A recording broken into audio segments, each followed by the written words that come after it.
How's it going, everybody? Welcome back to Set 6. I'm back-ish. Things are still a bit hectic, but we're going to get back to it. And we've got something that I've been thinking about for the last few weeks now. Yes, I've been very busy, but I've been thinking. Always thinking. And I've been thinking about two weapons that have become truly iconic in JRPG circles over the years. And those are quite obviously Cloud's Buster Sword and Sephiroth's Masamune. Now, as time has gone on, and the legends of these two iconic weapons have grown, some interesting parallels between the two blades have become apparent, especially with the recent expansion to the lore of Final Fantasy VII in The First Soldier. So today, the plan is to take a look at the two blades, the journeys that they've been on briefly, but more importantly to talk about some of the new stuff that's been revealed to us, and maybe a little bit about their futures in the Final Fantasy VII Remake project. But we're going to take a quick break from this video to talk about Logitech G and their high quality gaming gear to maximise your enjoyment of your favourite pastime. From May 21st to June 2nd, which is my 40th birthday, so think of this as my gift to you, Logitech G are holding their Logitech G Playdays event, where you can make savings of up to 40% on their amazing range of gaming gear. Recently, I was lucky enough to be gifted the Logitech G G915X Lightspeed keyboard, which I'd already tried out at one of their events last year, and this has definitely upgraded my experience when gaming and typing and editing massively. It's a full-size keyboard with Logitech G's low-profile GL mechanical switches, tri-mode connectivity, and light sync RGB so you can keep all of your shiny blinking lights on your setup synced up.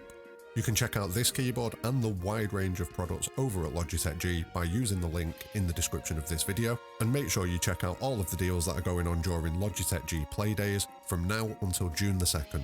Also, make sure you use code SECTOR6 at checkout to potentially make additional savings and let them know where you came from. And a massive thank you to Logitech G for working with the channel once again. Anyway, back to it. Please do like the video and subscribe for future content, but let's jump straight into it. So, one thing that we've been seeing a lot recently in Final Fantasy VII The First Soldier is the Masamune, and not only the origin of the blade, but seemingly how it comes to be in Sephiroth's possession, and the history of the area where the sword was created. Going back to the beginning, the Masamune was forged by Masamune, a swordsmith from the village of Robio.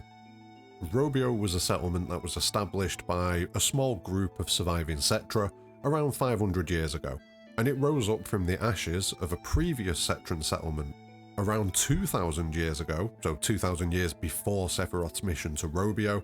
The initial settlement that was here, known as Igara, was attacked and subsequently destroyed by a beast who scorched the earth. Now, the beast was eventually defeated by 5 warriors, but the land was scorched beyond recognition and continued to burn, so the remaining members of this community fled north, and they were led by Dachau, and they founded Wutai. And the Cetrans didn't return to this area for about 1500 years, at which point a group of Cetrans returned to the area and found the village of Robio. But in the end, they end up facing a very similar fate to the original Cetrans who founded Igara. A toolsmith who worked in the village of Robio, who went by the name of Masamune, began forging a sword, and he ended up crafting a masterwork sword that consumed him and became something that even the villagers of Robio decided that it was something they'd love to get their hands on. Now, this escalated to the point where some of the villagers broke into Masamune's house and attempted to steal the blade from him, which broke Masamune's trust with everybody and allowed him to fall deeper, seemingly, into the sword's grasp.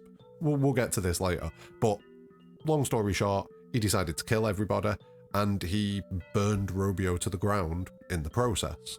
And the scenes that we see of Masamune attacking all of the villagers and burning Robio to the ground shares a lot of similarities with 2 other incidents, the first of which being the flames that we saw when the village of Igara was attacked 2,000 years ago.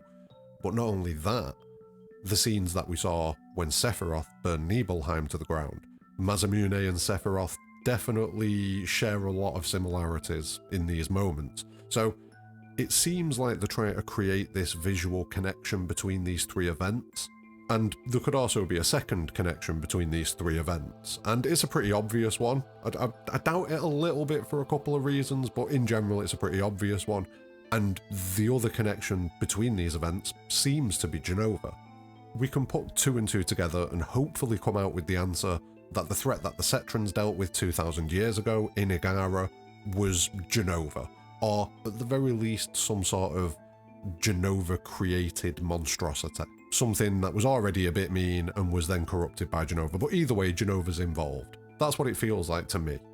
We can also then connect Jenova to the second incident, because when Masamune is forging the blade, we can see that he's working with some type of strange ore, and, you know, it isn't really anything concrete, but if you couple that with the rumour that Bachman heard and shares with us about active-type soldiers being enhanced with special cells scraped off a meteor, and we can again try to do some simple math and hopefully land on Masamune finding some sort of rock that had Jenova's cells on it, whether it's a meteorite of some sort or just something left behind from the initial attack on Igara.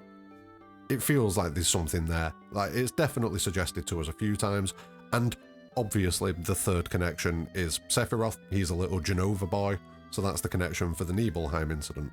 But on top of that, it just seems like this whole area, Igara, Robio, it's just been corrupted by Jenova's influence at some point, probably 2,000 years ago. And ever since then, nothing good's really going to happen here. Just weird things. Just weird things. So this gives us a connection all the way through, from Jenova itself or some Jenova-afflicted beast attacking Igara, Masamune forging a blade using ore that had some Jenova on it or in it, and then Sephiroth, who, as we all know, had a big spoonful of Jenova inside him.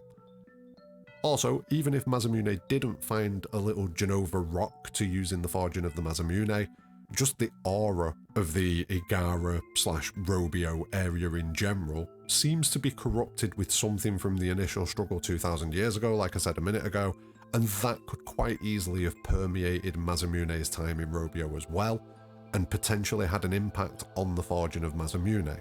Maybe it wasn't necessarily the rock that Masamune found, but the fact that he was being so heavily influenced by Jenova's will at that time, he then put that into the blade. It's probably both, it's probably the rock, but you know, there are possibilities, there's a lot of options.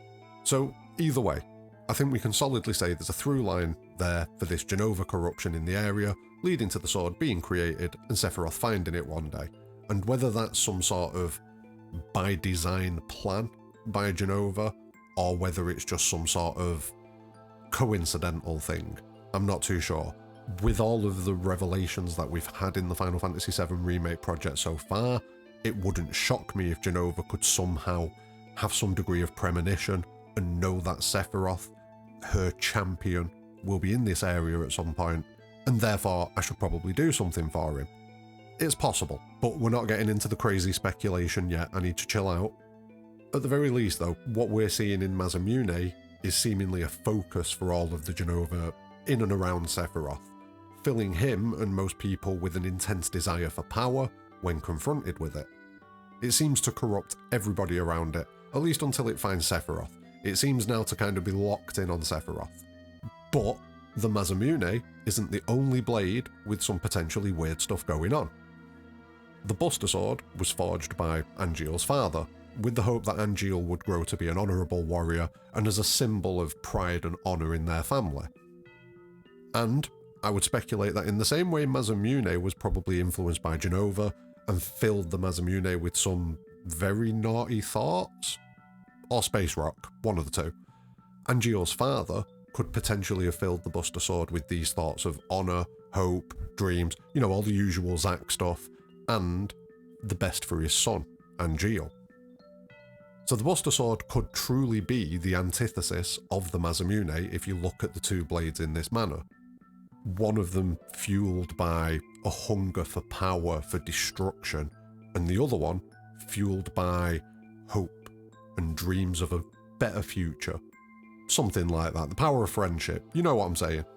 Now, as we know about the Buster Sword, initially it's wielded by Angeal, and he never uses the blade out of respect for the blade being this symbol of his family's pride and honour. Or at least not until the most recent chapter of The First Soldier. In this most recent chapter, we see Angeal using the Buster Sword as a method of breaking free from the Jenova-influenced visions that he's been having while in the Agara Forbidden Zone. And we've seen Sephiroth having these same visions as well, with the purple border around them. Both Angeal and Sephiroth have been getting them. Jenova's trying to get her claws into both of them, which is another indication that the beast from 2,000 years ago was almost certainly Jenova or Jenova adjacent, and it's damaged this area completely. But it seems like the Buster Sword has some sort of power against these visions. Zack just grabs the sword, cuts down with it, and he breaks himself out of the vision. And that's pretty weird. That is quite weird. And we've already seen the Buster Sword used in resistance against Jenova in other parts of Final Fantasy VII's overall narrative. It's just not been in such an overt way as to be a direct counter to Jenova, which is what this feels like a little bit. It could just be Zack's power being focused through the Buster Sword, and maybe it does come back to the Masamune being a focus for Jenova, and the Buster Sword being a focus for these, you know, hopes, dreams, power of friendship, all that sort of stuff. But all the way back to Cloud using the Buster Sword against Sephiroth in Nibelheim, spoilers by the way, and Zack using it in the fight against Genesis in Crisis Core, and then the numerous times since then that Cloud's taken up the Buster Sword against Sephiroth, it always seems to be there, ready to compete with the Masamune. And obviously that's because it's become aligned with Cloud, and Cloud and Sephiroth are direct rivals throughout the narrative of Final Fantasy VII and the extended compilation, so of course these two blades are going to be coming up against each other a lot. But it is interesting the way the two blades are set up, and it makes me think back a little bit to the legend of Masamune and Muramasa, because it's a bit of an interesting twist on the original legend of the Masamune. The Masamune in the legend was not the bloodthirsty, hungry one. In the legend, it was Muramasa's blade that was like that, whereas Masamune's blade only cut what the wielder intended, and it didn't cut things that were undeserving and were innocent. So it's interesting to see the Masamune corrupted seemingly by Jenova's will and intent and turned to destruction by all who wield it, especially Sephiroth. It's a complete flip of the portrayal of the Masamune from the legend. And it's possibly intended to mirror the general influence of Jenova on everything, with this sword that is supposed to be a power for good being corrupted to evil due to the influence of Jenova.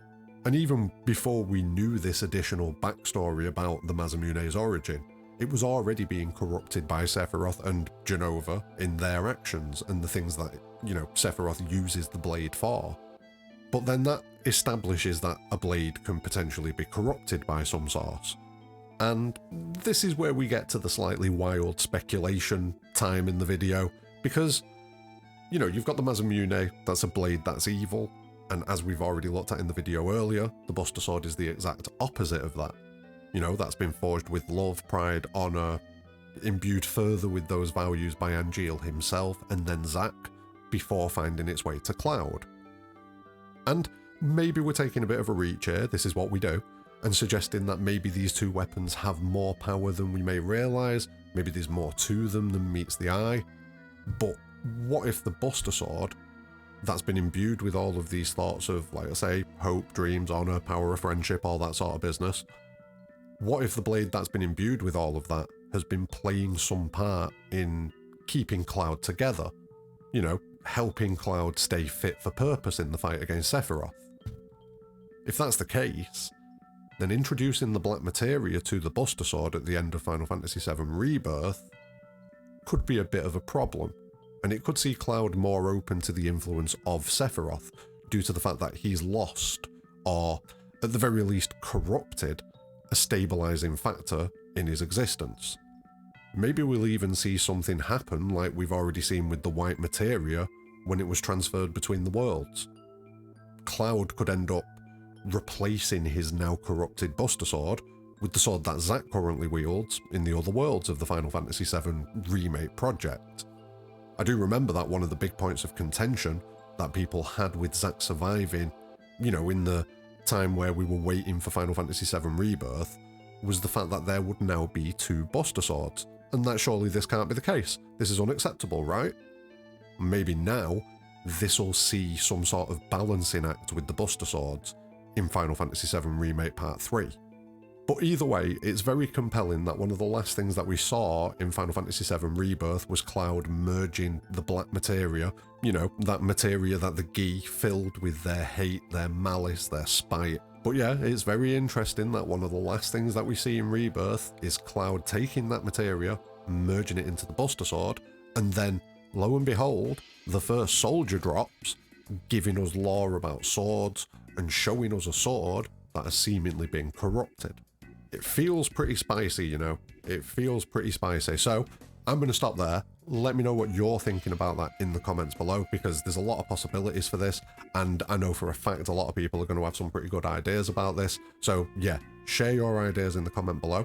Don't forget to check out the video's sponsor. I suppose they're the video sponsor a little bit, but make sure you check out the Logitech G Playdays event, and that's running until the 2nd of June, where you can get some huge savings, up to 40% on a wide variety of Logitech G products. So yeah, do the things, like the video, subscribe for future content, but more importantly than all of that, have a great day.